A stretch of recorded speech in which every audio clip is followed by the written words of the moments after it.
Bienvenidos a leer toda la Biblia. Enero 25, Génesis capítulo 50, verso 1 a Éxodo capítulo 2, verso 10. José se abrazó al cuerpo de su padre y lloró y lo besó. Después ordenó a los médicos que estaban a su servicio que embalsamaran el cuerpo de su padre y Jacob fue embalsamado. El proceso para embalsamarlo llevó 40 días, que es el tiempo habitual. Y los egipcios guardaron luto por Jacob durante 70 días. Cumplido el período del luto, José se acercó a los consejeros del faraón y les dijo: «Les ruego que me hagan el favor de hablar al faraón por mí. Díganle que mi padre me hizo pronunciar un juramento. Me dijo: escucha, yo estoy a punto de morir. Lleva mi cuerpo de regreso a la tierra de Canaán y entiérrame en la tumba que preparé para mí mismo. Por lo tanto, le ruego que me permita ir a enterrar a mi padre y después del entierro regresaré sin demora». El faraón concedió la petición de José y le dijo: «Ve y entierra a tu padre tal como él te hizo prometer». Entonces José partió para enterrar a su padre. Lo acompañaron todos los funcionarios del faraón, todos los ancianos de la casa del faraón y todos los oficiales del alto rango de Egipto. José llevó a los de su propia casa y a sus hermanos y a los de sus casas, pero dejó en la tierra de Gosén a los niños pequeños y a los rebaños y a las manadas. Una gran cantidad de carros de guerra con sus conductores acompañaron a José. Cuando llegaron al campo de trillar de Atad, cerca del río Jordán, llevaron a cabo un gran servicio conmemorativo muy solemne, con un periodo de 7 días de luto por el padre de José. Los cananeos que vivían en ese lugar los observaron lamentarse en el campo de trillar de Atad y luego cambiaron el nombre del lugar, situado cerca del Jordán.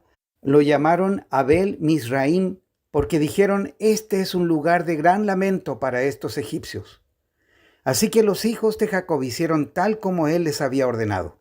Llevaron su cuerpo a la tierra de Canaán y lo enterraron en la cueva que está en el campo de Macpela, cerca de Mamre. Esa es la cueva que Abraham le había comprado a Efrón el hitita como lugar de sepultura permanente. Después de haber enterrado a Jacob, José regresó a Egipto junto con sus hermanos y todos los que lo habían acompañado al entierro de su padre. Pero ahora que su padre había muerto, los hermanos de José tuvieron temor y se decían: «Ahora José mostrará su enojo y se vengará por todo el mal que le hicimos».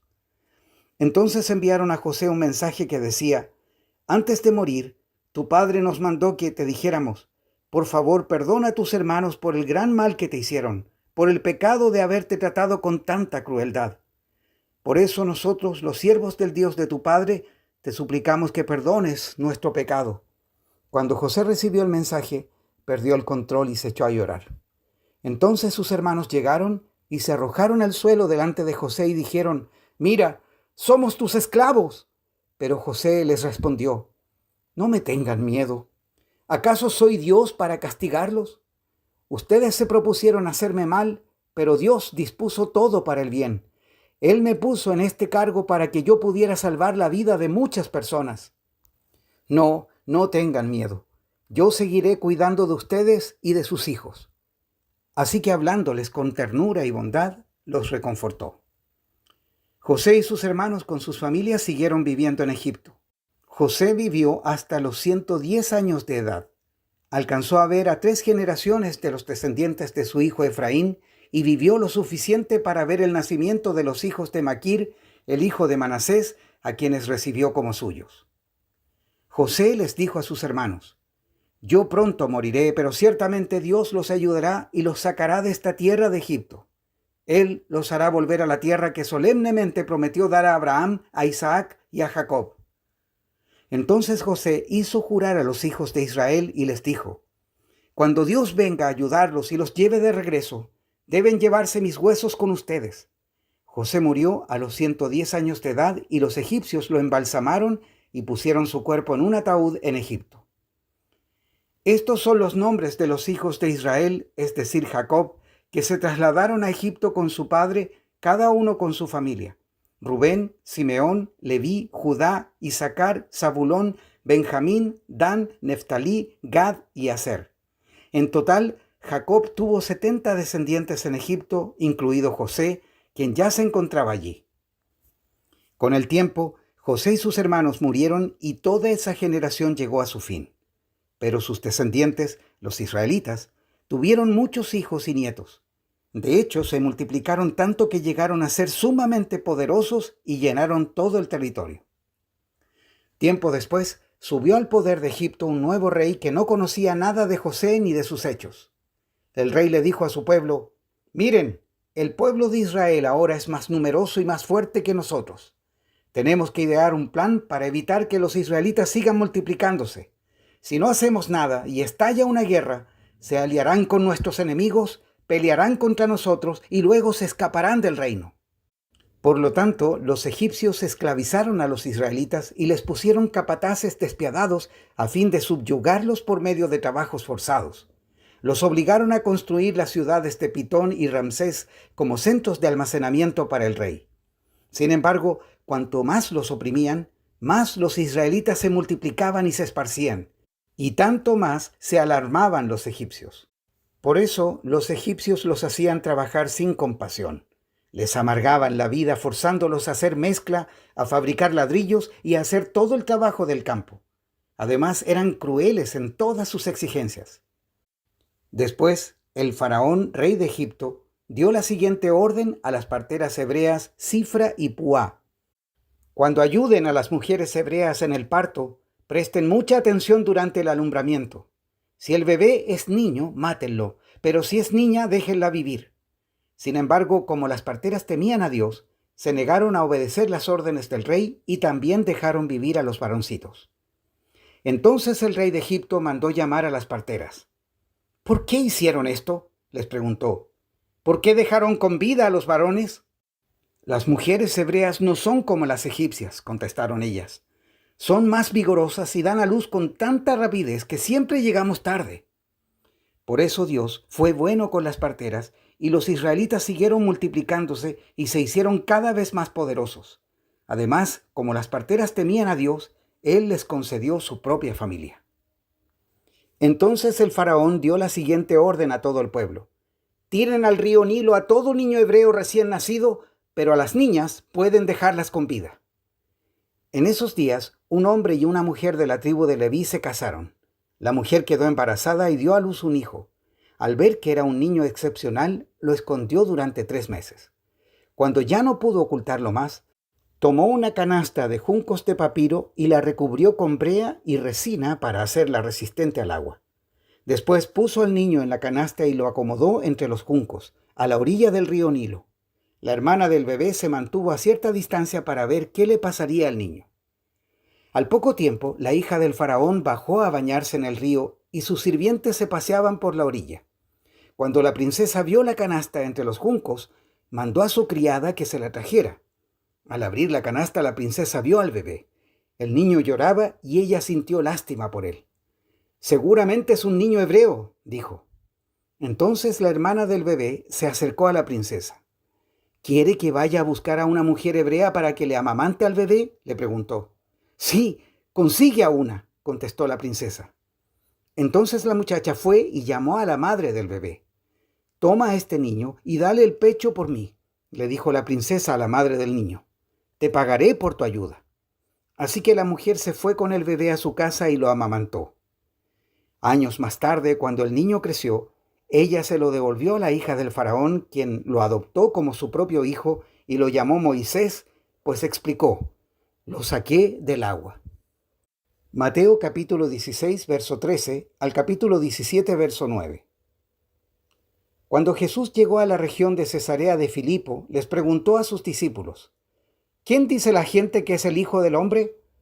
«Bueno», contestaron, «algunos dicen Juan el Bautista, otros dicen Elías y otros dicen Jeremías o algún otro profeta». Entonces les preguntó: «¿Y ustedes? ¿Quién dicen que soy?». Simón Pedro contestó: «Tú eres el Mesías, el Hijo del Dios viviente». Jesús respondió: «Bendito eres, Simón, hijo de Juan, porque mi Padre que está en el cielo te lo ha revelado. No lo aprendiste de ningún ser humano. Ahora te digo que tú eres Pedro», que quiere decir roca, «y sobre esta roca edificaré mi iglesia y el poder de la muerte no la conquistará.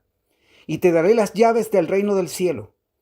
todo lo que prohíbas en la tierra será prohibido en el cielo, y todo lo que permitas en la tierra será permitido en el cielo. Luego advirtió severamente a los discípulos que no le contaran a nadie que él era el Mesías.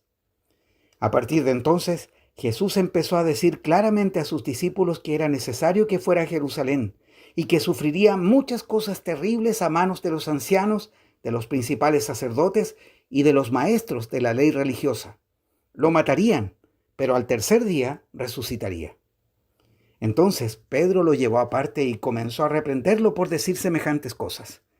«Dios nos libre, Señor», dijo. «Eso jamás te sucederá a ti».